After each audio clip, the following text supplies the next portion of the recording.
Hello बच्चों, नमस्कार। कैसे हो? उम्मीद करता हूँ सब बढ़िया होगे। आज का हमारा जो टॉपिक है वो बहुत ही ज़्यादा इम्पोर्टेंट है। इस टॉपिक से आपसे हर बार अब तक जितनी परीक्षाएं हुई हैं, बोर्ड परीक्षाएं, उनमें सभी में पूछा गया। भले ही आपसे ऑब्जेक्टिव पूछा गया हो एक क्वेश्चन यहाँ से, और भले ही आपका न्यूमेरिकल में पूछा गया हो, ठीक है। तो रिएक्शन बता देगा ये कौन से ऑर्डर की रिएक्शन है, प्रथम कोटि की अपक्रिया है, शून्य कोटि की अपक्रिया है या द्वितीय कोटि की अपक्रिया है। तो उसके लिए बता देता है ये प्रथम कोटि की अपक्रिया है, इतने समय में इतनी पूरी हो जाती, तो पूरे होने में कितना समय लगेगा।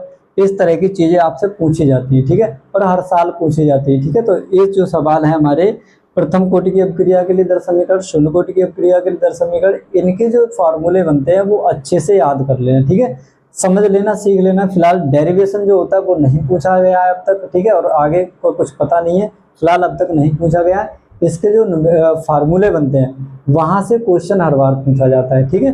तो डेरिवेशन ना सही, लेकिन समझ लो किस तरह से होता है, पूछ लिया तो कोई बात नहीं है।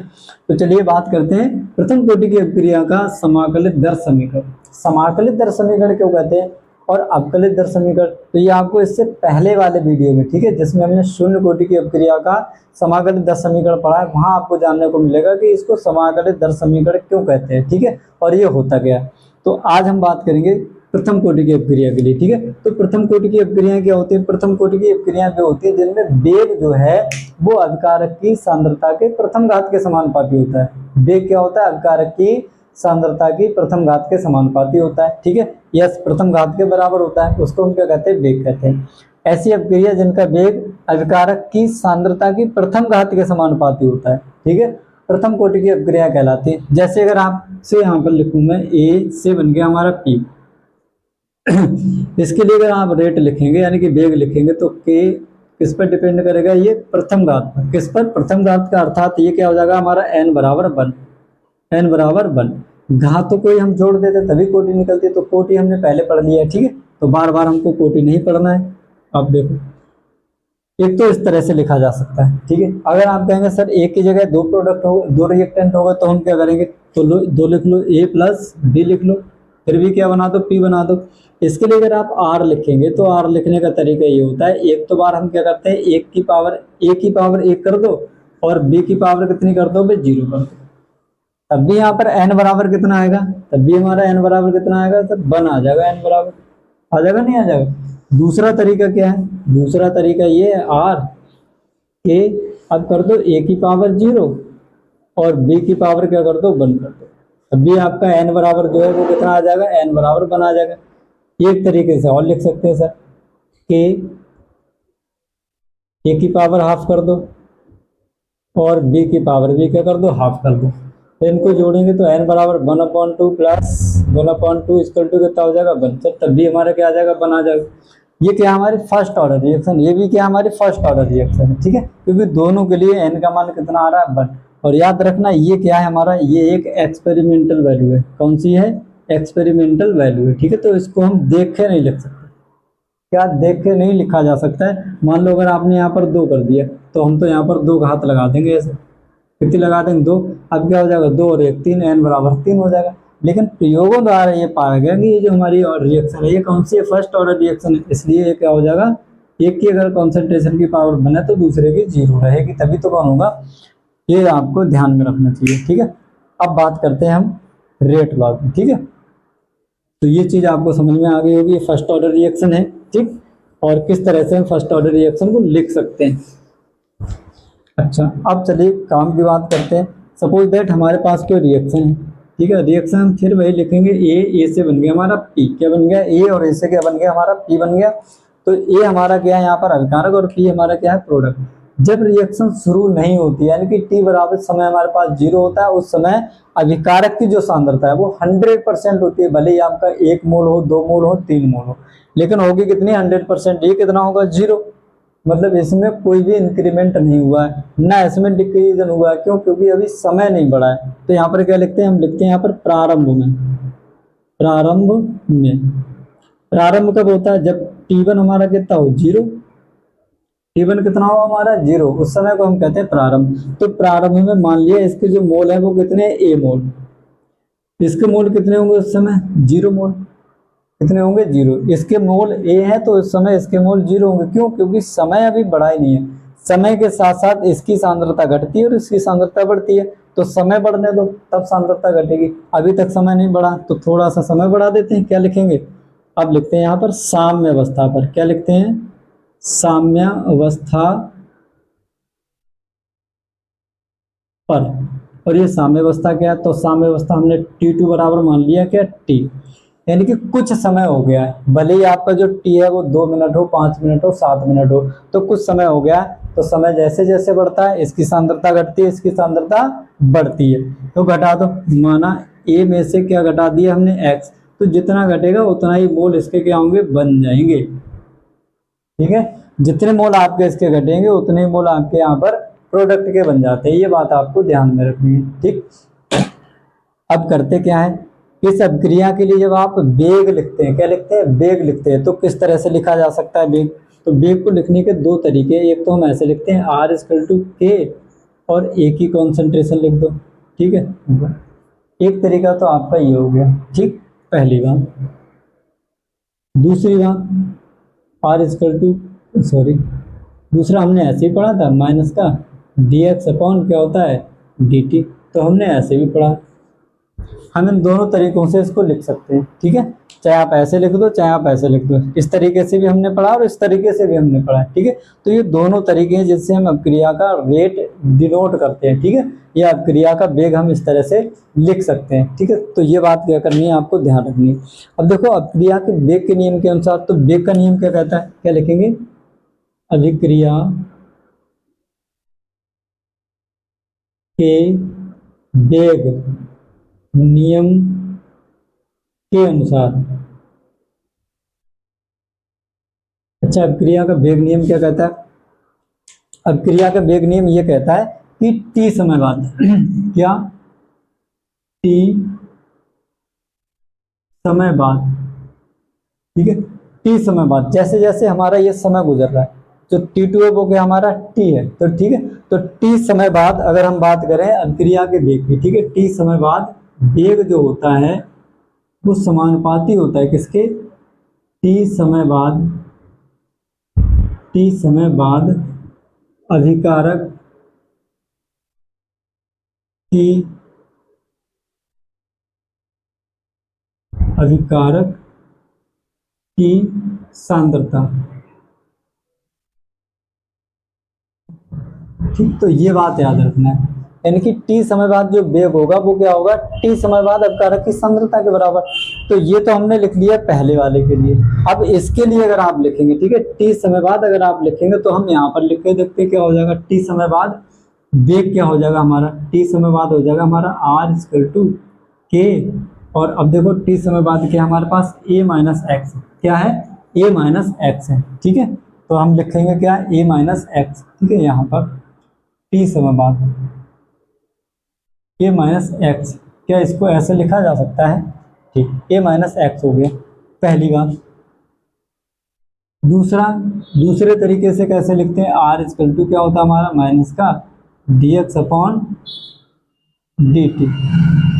ठीक, ये हो, ठीक है, तो यहाँ पर A है, ठीक है, क्या है A, इसकी t समय बाद किसी को कितनी कॉन्सेंट्रेशन रहेगी, A-x। ठीक है, पर यहाँ पर हमारे पास A नहीं है, ठीक है, क्या है हमारा x है, तो x हमारा बना हुआ है t समय बाद। ठीक है, तो ये क्या हो जाएगा हमारा सेकंड। समीकरण 1 व 2 से अगर हम प्राप्त करें, समीकरण 1 व 2 से, तो देखो 1 और 2 से हमको मिलता क्या है, 1 और 2 से हमको मिलता है, देखो r का मान ये है, इसको r की जगह पे रख दो। ठीक है, इस वाले r की जगह पे इस r का मान ले आओ, क्या आ जाएगा, तो ये आ जाएगा हमारे पास। ठीक है, पहले हम इसको लिख लेते हैं, ये भी माइनस का dx upon dt equal to क्या आएगा हमारे पास k और A-x, कुछ इस तरह से हमको यहाँ से मिल जाता है। ठीक, इतना आ गया।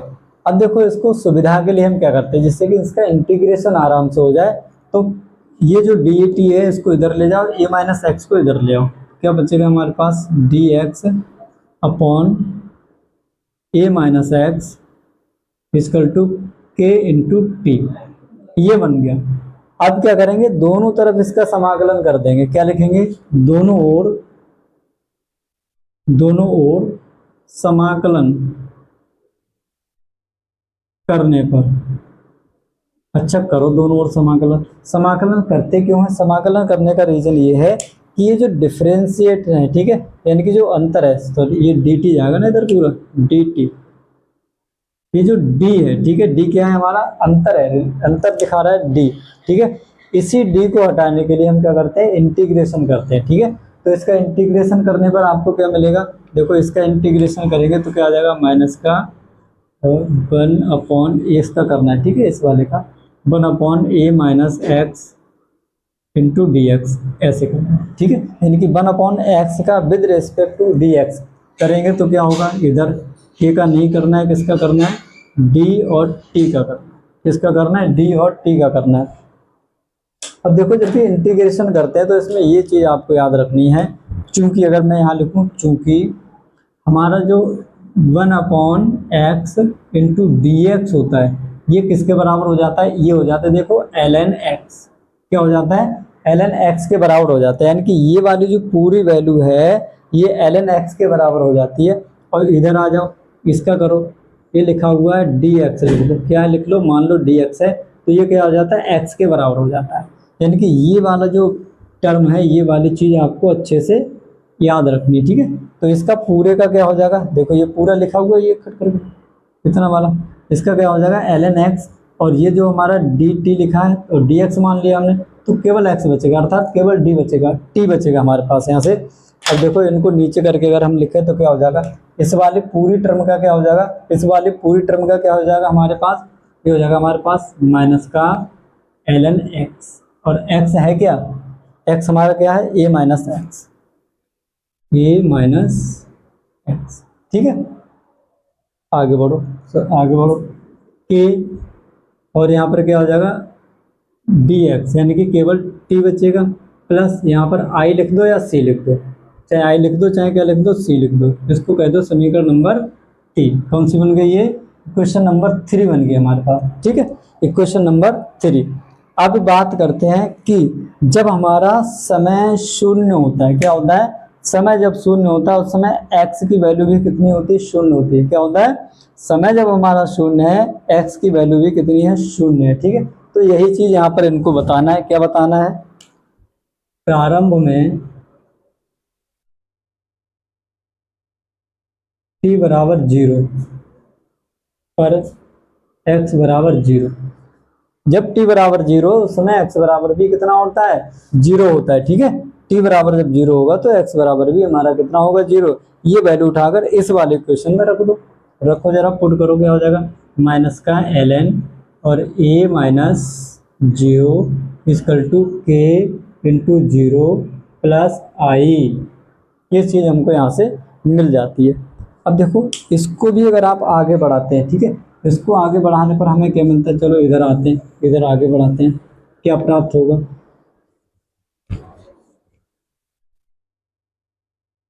ठीक है, तो इसको फटाफट नोट कर लो, आप वीडियो पॉज करके नोट कर लेना इधर वाली चीजें। चलो इसको लेके चलते हैं इधर, यानी कि यहाँ से बचेगा क्या? यहाँ से बचेगा हमारे पास माइनस का, चलो इधर लिखते हैं, ठीक है, थोड़ा उधर बन जाएगा। यहाँ बचेगा हमारे पास माइनस का ln, और देखो ये बचेगा केवल, ठीक है, माइनस का ln into A equal to ये के, और ये तो दोनों 0 हो जाएंगे, क्या बचेगा? केवल आई बचेगा, केवल आई, ठीक है। तो ये चीज़ हमें यहाँ से मिल गई। अब क्या लिखेंगे? जो आई का मान है, ठीक है, ये जो आई का मान है, इस आई के मान को उठा के समीकरण 3 में रख दो। इस वाले आई का मान उठाओ, इस वाले समीकरण 3 में आई की जगह पर रख दो। क्या लिखेंगे? आई का मान, आई का मान समीकरण 3 में रखने पर, रखो समीकरण 3 में फटाफट उठा के, ये समीकरण 3 लिखो, क्या है? माइनस का ln और a minus x equal to क्या है? के इंटू टी प्लस, अब आगे देखो आई, इस आई की जगह पे उठाओ और ये वाली वैल्यू रखो। क्या वैल्यू है हमारे पास? माइनस का ln और a, ये वैल्यू है हमारे पास। इसको सॉल्व करने पर क्या मिलेगा? मिलेगा ln a minus x equal to k into t minus का ln a, माइनस का ln a, ये चीज़ हमको यहाँ से मिल, ठीक है, ये चीज़ हमको यहाँ से मिल जाती है। अब देखो अगर हम बात करें ये प्लस वाले को इधर, माइनस वाले को इधर ले आए तो ये प्लस का हो जाएगा, मतलब ये जो टर्म माइनस की इस वाली टर्म को इधर ले आओ तो ये प्लस की हो जाएगी, ठीक है। तो क्या हो जाएगा आपका ln a minus ln a minus x equal to क्या हो जाएगा हमारे पास k इंटू टी। इतनी चीज हमें बन जाएगी, ठीक है। देखो ये बन गया ln log m minus log n, ठीक है। तो ये इसकी जगह पे क्या लिखेंगे, ये हमारा बन गया x, इसको मान लो x और इसको मान लो क्या y, ठीक है। तो मैंने इसको x मान लिया है, इसको मान लिया है y। अगर आपको ऐसे मिले, ठीक है, चूंकि हम जानते हैं कि ln x minus ln y अगर आपका लिखा है, क्या लिखा है, ln x minus ln y लिखा है, तो ये क्या हो जाता है ln, ये हो जाएगा आपका x अपॉन y, क्या हो जाता है x अपॉन y हो जाता है, ठीक है। तो ये चीज़ कहना कि हम ये चीज़ हम जानते हैं, ठीक है, क्या करते हैं, ये चीज़ हम जानते हैं ln x माइनस y लिखा है तो x अपॉन y हो जाता है, क्या हो जाता है, बटे में पहुंच जाता है, ठीक है। तो इतनी चीज़ आपको याद रखनी है, ठीक। अब क्या करेंगे, ये जो आपका रिलेशन बना हुआ है इसको इस टाइप में लिख दें तो क्या बन जाएगा हमारे पास ln इनकी a upon a minus x equal to k into t, कुछ इस तरह से बन जाएगा। ये x और ये y है तो x अपॉन y यानी कि a upon a minus x, क्या a upon a minus x, ये बन जाएगा।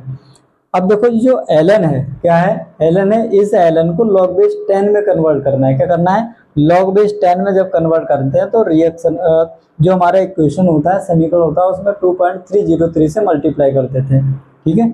चूंकि क्या लिखेंगे, चूंकि ln इक्वल टू क्या होता है 2.303 log बेस 10, ये चीज होती है आपकी इतनी सी।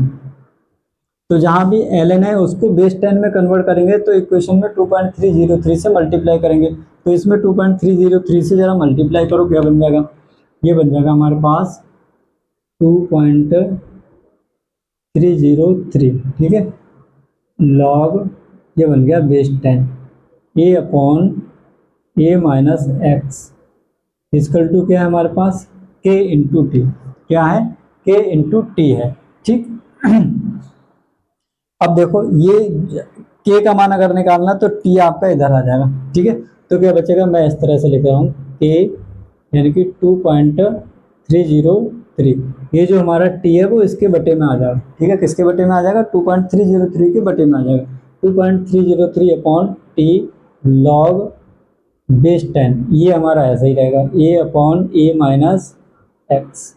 तो एक फार्मूला आपके पास ये मिलेगा, ये फार्मूला आपका इम्पोर्टेंट फार्मूला है, इस पे क्या करेंगे आप इस तरह से स्टार लगा लीजिए, ठीक है, क्या करिए इस तरह से स्टार लगा लीजिए, इसी फार्मूले पर बेस्ड आपके न्यूमेरिकल्स आते हैं।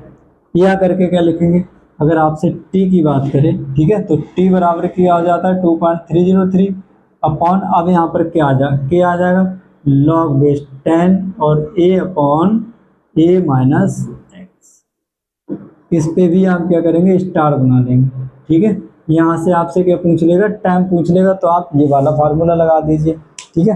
पर अब आपको ये बात याद रखनी है कि जो हमारा t है, t क्या है हमारा समय, लगा समय, ठीक है, k क्या है हमारा वेग स्थिरांक है, वेग स्थिरांक है, और a क्या है हमारा, a क्या है हमारा प्रारंभिक, कौन सी प्रारंभिक सांद्रता है, किसकी है अभिकारक की, ठीक। और अभिकारक की प्रारंभिक सांद्रता हमेशा कितनी मानेंगे आप 100%, ठीक। और जो a माइनस एक्स है, क्या है a माइनस एक्स है, ये क्या है t समय बाद, t समय बाद, ठीक है, किसकी है ये भी अभिकारक की है, किसकी है अभिकारक की सांद्रता है कब, जब समय आपका t हो जाए, यानी कि कुछ समय आपका हो जाए, ठीक है। और x क्या है, x क्या है, ये है t समय बाद उत्पाद की सांद्रता, ठीक है, x क्या है, t समय बाद उत्पाद की सांद्रता। ठीक है, तो ये टर्म यहाँ पर सभी चीज आपके लिखे हुए हैं। ठीक है, तो अगर पूछ ले कि फर्स्ट ऑर्डर रिएक्शन के लिए या शून्य कोटि अभिक्रिया का दर समीकरण क्या है, उसमें यूज होने वाली जो टर्म है उनके संकेत लिखिए। ठीक है, उनके नाम लिखिए। तो इस तरह से आप इसको लिख सकते हैं। ठीक है, तो आप इसका स्क्रीनशॉट ले लो। ठीक है, यहाँ से केवल यहीं तक, और आखिरी फार्मूला आपके जो दो फार्मूले हैं इन दो को आपको अच्छे से याद रखना है। ठीक है, स्क्रीनशॉट ले लो या इसको अच्छे से नोट कर लो आप। ठीक,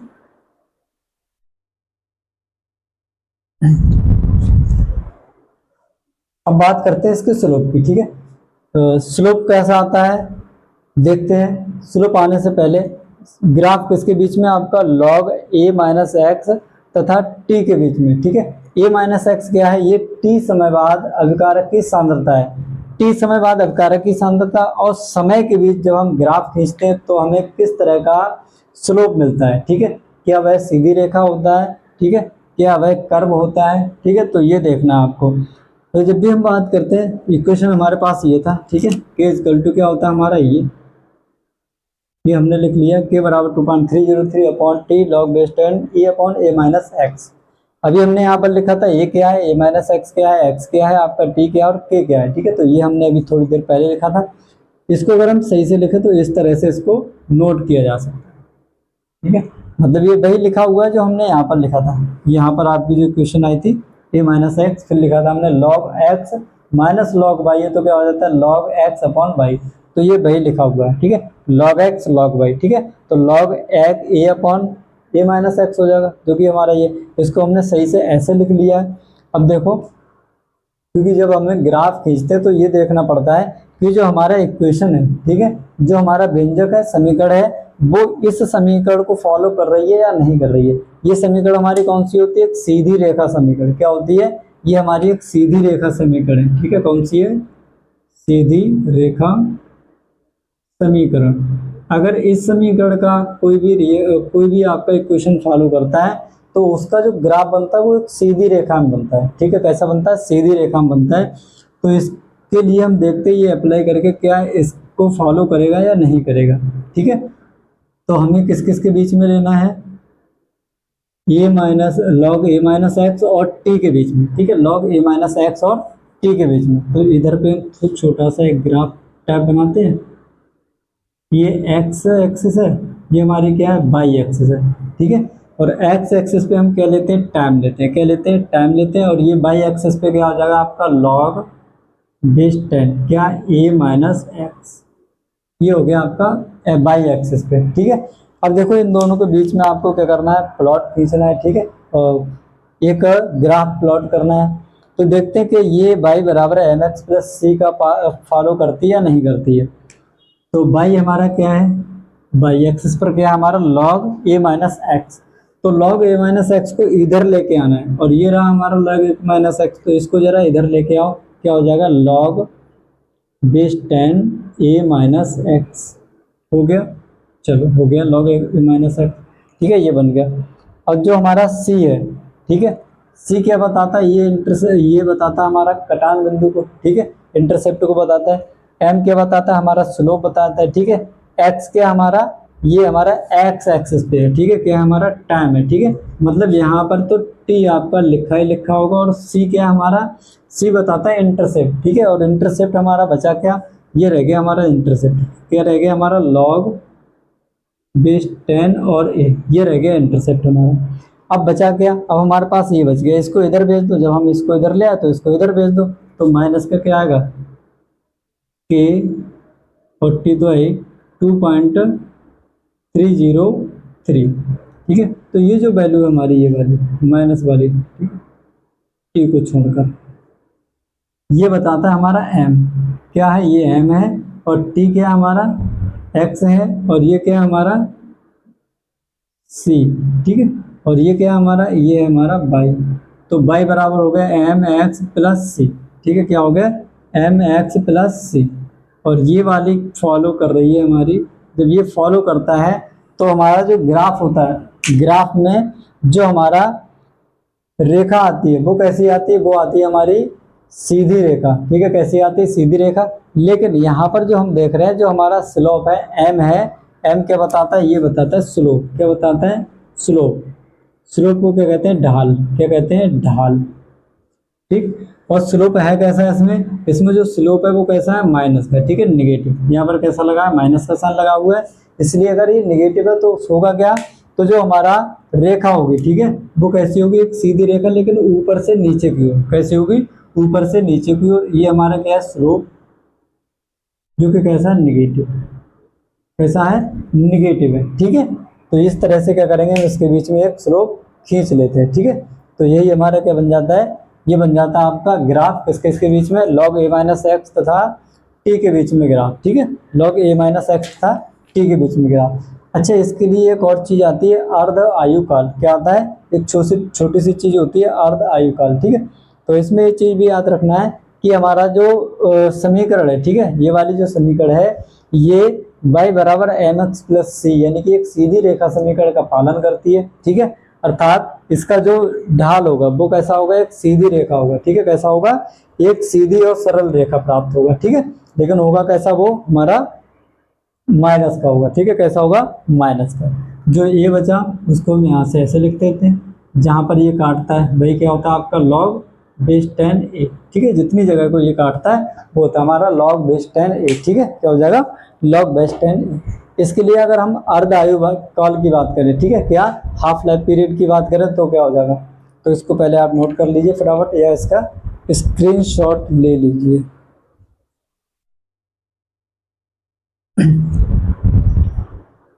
अब जान लेते हैं ये जो हमारी फर्स्ट ऑर्डर रिएक्शन है, इसका अर्धायुकाल। ठीक है, यानी कि प्रथम कोटि की अभिक्रिया का अर्धायुकाल क्या होता है। अर्धायुकाल वह समय होता है जिसमें अभिकारक की आधी सांद्रता, ठीक है, क्या अभिकारक की आधी सांद्रता उत्पाद में बदल जाती है। ठीक है, उसी समय को हम क्या कहते हैं, अर्धायुकाल कहते हैं। ठीक है, जितने समय में अभिकारक की प्रारंभिक सांद्रता का आधा भाग उत्पाद में बदल जाता है, क्या कहलाता है, हमारा अर्धायुकाल कहलाता है। ठीक है, इसे किससे लिखते हैं, इसे या तो आप टी हाफ लिख दो, टी हाफ, या क्या कर दो, T50।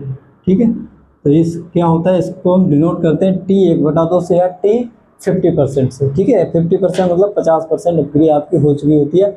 इसमें जो हमारा इनिशियल कॉन्सेंट्रेशन होती है, यानी वो T समय बाद, कितने समय बाद, आधा समय गुजरने पर जो ए होता है वो कितना रह जाता है, आधा। ठीक है, आधा समय गुजरने पर ए हमारा कितना रह जाता है, आधा। जब टी बराबर ये है तो टी बराबर अगर आपका कितना है, टी हाफ। ठीक है, तो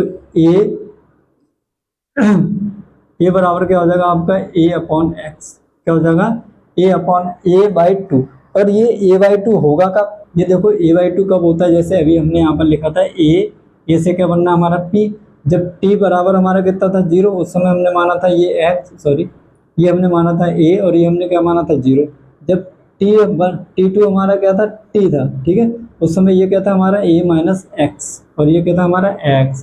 तो ये T समय की बात कर रहा है। ये जो T2 है इसको हम आधा भी मान सकते हैं। तो ये जो A-x है, क्या है हमारा, ये जो A-x है ये A का आधा है। क्या है, ये जो A-x है इसको हम ऐसे लिखें, ये A का कितना है, आधा है। कितना है, A का आधा है। ठीक है, तो A-x क्या है, A का आधा। पहले ये A था, आधा समय बीत गया तो इसका आधा रह गया। ठीक है, A-x बराबर A/2, इसको ऐसे लिखा जा सकता है। ठीक है, कैसे लिखेंगे, तो A-x ये बराबर है किसके, A की सांद्रता के आधे के। इसकी सांद्रता आधी रह गई है। ठीक है, आधा इधर बन गया, आधा ये रह गया, तो A/x हो जाएगा। समीकरण अच्छा वही वाली उठा लो, कौन सी, K बराबर 2.303 अपॉन T। अब क्या कर देंगे हम, T1/2 कर देंगे। कितना कर देंगे, T1/2 कर दो, लॉग बेस 10 कर दो यहाँ पर, और A का A रहेगा, और यहाँ पर क्या हो जाएगा हमारा A-x किसके बराबर है, A/2 के। कितने के, A/2 के बराबर। ठीक, A से कट जाएगा, 2 ऊपर पहुँच जाएगा, बिल्कुल पहुँच जाएगा। A से ये कट जाएगा, ठीक है, और ये 2 आपका ऊपर पहुँच जाएगा। होगा क्या, अब बनेगा हमारे पास K = 2.303 और T1/2 लॉग बेस 10 इंटू 2। और लॉग बेस 10 2 का मान कितना होता है, लॉग बेस 10 2 का मान होता है, लॉग बेस 10 2 ये होता है हमारा 0.3010। इसको उठाओ, इसकी जगह पे रख दो, के बराबर ये हो जाएगा हमारा 2.303 अपॉन टी 1/2 इंटू 0.3010 0.3010। अच्छा 0.3010 का मल्टीप्लाई करूँगा तो कितना आएगा, ठीक है मैं आपको करके बता देता हूँ आराम से कर लीजिए आप। 0.3010 2.303 इंटू 0.3010 ये 693 आ जाता है। कितना आ जाता है, ये आ जाता है 693, यानी कि के बराबर 0.693 अपॉन टी 1/2। ठीक है, क्या बना, ये बना हमारे पास के बराबर 0.693 अपॉन टी 1/2।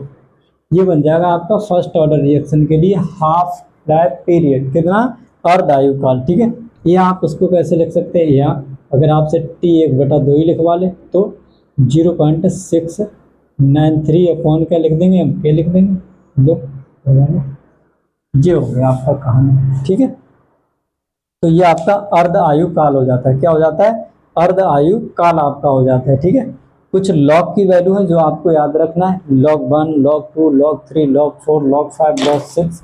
ठीक है, इस तरह से तो वो लॉग की वैल्यू जब हम न्यूमेरिकल करेंगे तो आपको बता देंगे। ठीक है, तो आज के लिए बस इतना ही। ठीक है, हमने क्या पढ़ा था, फर्स्ट ऑर्डर क्रिया के लिए समाकलित दर समीकरण पढ़ा था और उसका अर्धायु काल पढ़ा था। ठीक है, इससे जितने भी इंपॉर्टेंट आपको न्यूमेरिकल होंगे आप एक बार करना सीख लीजिए, फिर सारे न्यूमेरिकल्स आप आसानी से कर पाएंगे। ठीक है, तो ये वाला फार्मूला आपको इसी तरह से याद रखना है। ठीक है, ए upon a minus x, A upon a minus x ए की हमारी प्रारंभिक सांद्रता और ए माइनस एक्स की हमारी कुछ समय बाद। ठीक है, यह इसको कहते हैं अंतिम सांद्रता या कुछ समय बाद सांद्रता। ठीक है, तो ये चीज़ आपको ऐसे ही याद रखना है। ए अपॉन अगर आप आर लिख लोगे, आर नॉट लिख लोगे, ठीक है, तो आप भूल जाओगे कि ये है क्या। ठीक है, इसलिए आप इसी टर्म में लिखेंगे तो आपको अच्छे से ये चीज़ याद रहेगी। ठीक है, तो उम्मीद करता हूँ समझ में आया होगा। मिलते हैं अगले वीडियो, तब तक के लिए आप सबको बहुत बहुत धन्यवाद।